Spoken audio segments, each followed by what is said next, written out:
وبغض ابی بکر و عمر فی قلب مومن، کسی مومن کے دل میں میرا پیار اور ابو بکر و عمر کا بغض اکٹھے نہیں ہو سکتے۔ تو آپ نے، حالانکہ اس نے ابو بکر و عمر رضی اللہ تعالیٰ عنہ کے خلاف کوئی زبان درازی نہیں کی تھی، لیکن آپ نے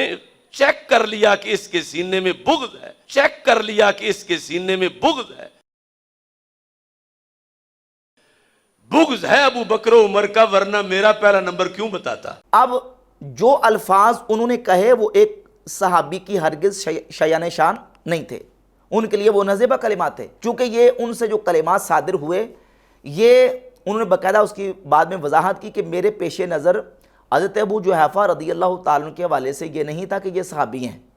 یعنی ان کے علم میں نہیں تھا کہ یہ صحابی رسول ہیں، جبکہ حضرت ابو جحیفہ وہب بن عبداللہ رضی اللہ تعالیٰ عنہ صحابی رسول تھے، اور ان کے بارے میں جو کلمات کہے گئے وہ کسی صحابی کی شایان شان نہیں تھے۔ تو اس طرح کی چیزیں واقع ہوتی رہتی ہیں، اللہ نہ کرے یہ کسی کے ساتھ بھی ہو سکتا ہے۔ تو یہ نہ ہو کہ کسی کی مخالفت اور کسی کی دشمنی میں انسان عدل و انصاف کے سارے تقاضوں کو فراموش کر کے اور پس پشت ڈال کے صرف اپنی مخالفت اور اپنی دشمنی کو پورا کرتا پھرے، اس طرح نہیں ہونا چاہیے۔ اور چونکہ یہ جو میں نے سارا آپ کے سامنے واقعہ بیان کیا ہے، اس حوالے سے مرزا جیلمی نے بھی ایک کلپ تازہ اپلوڈ کیا، وہی مرزا جیلمی اپنی پرانی روش کے مطابق اس نے صوفیہ کی عبارات بھی ڈسکس کی، اور گفتگو کے دوران مرزا جیلمی نے یہ بات کی جی کہ میں مفتی حنیف قریشی صاحب کی اس بات کے ساتھ ایگری ہوں کہ جو انہوں نے کہا ہے کہ امام حسین کے قاتلین کے ناموں پر تو ہم اپنے کتوں کے نام بھی نہیں رکھیں گے۔ تو اس میں پھر سیدنا تیفور بن عیسیٰ بایزید البستامی رحمۃ اللہ تعالی علیہ کی ذات کو لے آیا اور کہا دیکھو ان کا بابا بایزید جو ہے، یہ یزید ابا، اس نے اپنی کنیت یزید کے نام پر اپنے بیٹے کا نام رکھا ہوتا، کنیت بایزید رکھی ہے۔ مفتی حنیف قریشی صاحب کے لیے اسپیسیفکلی انہوں نے اپنی ویڈیو میں کہا کہ ہم تو اپنے کتوں کا نام بھی ان لوگوں کے نام کے اوپر نہ رکھیں، اور اس میں انہوں نے پہلے نمبر پہ یزید کا ذکر کیا، تو ہمارا مقدمہ انہوں نے مان لیا۔ کل تک جب ہم یہ کہتے تھے کہ یزید نام نہ رکھیں تو یہ لوگ کہتے تھے جی صحابہ کے بھی نام یزید ہیں، ہم کہتے تھے کہ صحابہ کے نام یزید ہیں، اس میں کوئی شک نہیں ہے، لیکن کربلا نہیں ہوئی بھی تھی۔ پھر انہی کی ڈاکٹر میں بات کرتا تھا کہ بھئی تمہارا جو بایزید بستامی ہے اس نے اپنی کنیت رکھی ہوئی ہے ابو یزید، تو یہ کہتے تھے جی وہ یزید نام سے کیا ہوتا ہے۔ آج مفتی صاحب نے خود مان لیا ہے، وہ انہوں نے کہا ہم اپنے کتے کا بھی نام یزید نہ رکھیں۔ تو جس بابے کے تم ماننے والے ہو اس نے تو اپنے پتر کا نام یزید رکھا ہوا تھا، تو اپنے کتے کا نام یزید نہ رکھیں تو تیرا روحانی ابا وہ اپنی کنیت ابو یزید بستامی رکھے۔ ہوں دس یہ مرزا جیلمی نے اعتراض کیا۔ مرزا جیلمی کو بایزید بستامی رحمۃ اللہ علیہ تو نظر آئے، لیکن انہی امام حسین کے قاتلین کے اندر عبید اللہ بن زیاد بھی ہے، عمر بن سعد بھی ہے، تو کیا مرزا جیلمی عمر کے بارے میں بھی یہی سٹیٹمنٹ دے گا، عبید اللہ کے بارے میں بھی یہی سٹیٹمنٹ دے گا؟ جبکہ عبید اللہ عبداللہ نام تو وہ ہے جو اللہ تعالیٰ کو پسندیدہ ناموں میں سے ہے، اور عبید اللہ اور عبداللہ میں کوئی زیادہ فرق بھی نہیں ہے۔ تو ابن زیاد کا نام تو عبداللہ تھا، سعد بن ابی وقاص رضی اللہ تعالیٰ عنہ کے بیٹے کا نام عمر تھا، تو کیا یہی سٹیٹمنٹ مرزا جیلمی جو ہے وہ عمر نام اور عبید اللہ نام کے بارے میں بھی دے گا؟ تو باقی رہ گئی بات سیدنا بایزید البستامی رحمۃ اللہ کے حوالے سے، تو اس پر میں نے تفصیل کے ساتھ 12 مرتبہ بیان کیا ہے کہ